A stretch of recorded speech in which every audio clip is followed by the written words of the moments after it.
Another point of interest is that the dominance of Muslims, it started to grow in the period of Rasul Sallallahu Alaihi Wasallam, all of us know.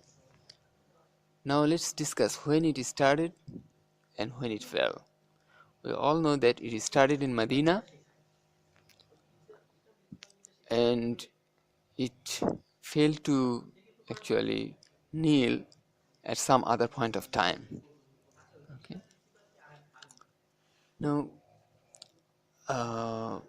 so that the whole story is like in Makkah, uh, the people who used to worship uh, some statues or something, so they are worshippers, and the Muslims were book holders because Quran was revealed.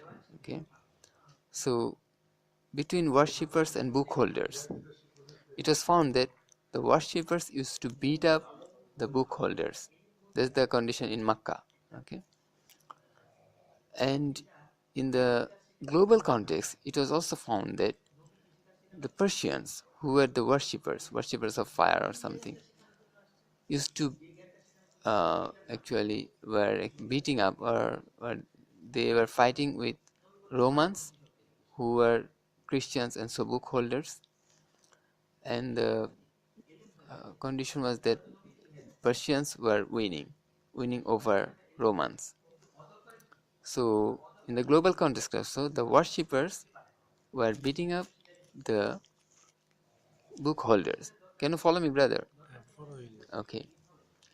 So in both local context and global context, the condition was like worshippers were beating up the book holders, right?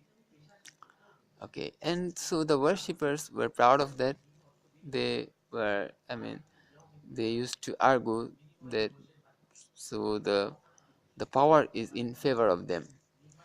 Okay, so the actual power is in favor of them because they were able to beat up.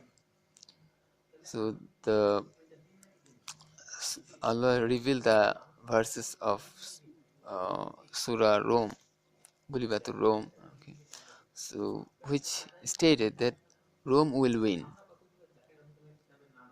The book holder side will win, he declared, and also he set a timeline in the surah, which was like fi bidin sinin, indicating a time period between 6 to 9 years. Okay, so from then it would take between 6 to 9 years to settle, to get a condition that the book holder side win over the other side. Now the question is, Abu Bakr radiallahu anhu, once the verse was revealed, actually went for a bet, okay, because he was sure, probably 100 camels bet he went for, because he was sure of winning. Anyway, later he won the bet because it really it must have happened because it was the revelation. But the question is, why Allah would need 6 through 9 years to get it done? Allah can do anything at any time, right? What's the point having 6 through 9 years? The point is, Allah doesn't need any time to get something done, but the masjid with efforts can be established and grow in a over a time period. The changes in the hearts of people take some time. The changes in the activities of people take a while. So the efforts of Deen actually bring about changes gradually. So that's why the efforts of the masjid with efforts would take a while to get established, okay, and uh, grow to some mature state, and that's why 6 to 9 years, okay, some time period is needed.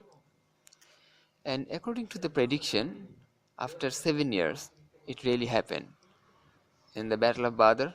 Okay, from that revelation, it was a time gap of 7 years.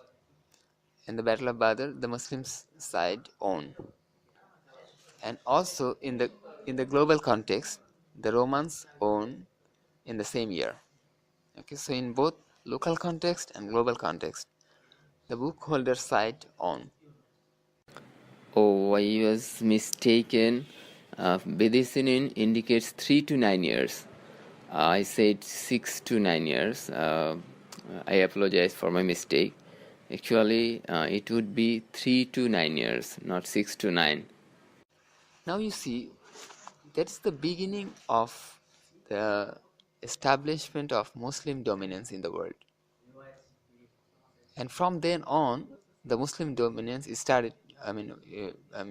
Was growing and growing. Okay, so that when it started after the establishment of masjid-based efforts, right? And in Makkah, that dominance could not be established because the masjid efforts had not been established. Okay, so the masjid efforts is the key to the establishment of Muslim dominance. Now, these days, there are, Muslims are humiliated everywhere, and many people think that it's because Muslims don't have enough army, enough armaments, and that's why Muslims are losing. They don't have dominance, but that's not the reason. The reason is that the masjid efforts is not there. Okay, so that's the beginning of masjid efforts. From nil or zero level, the Muslim dominance grew.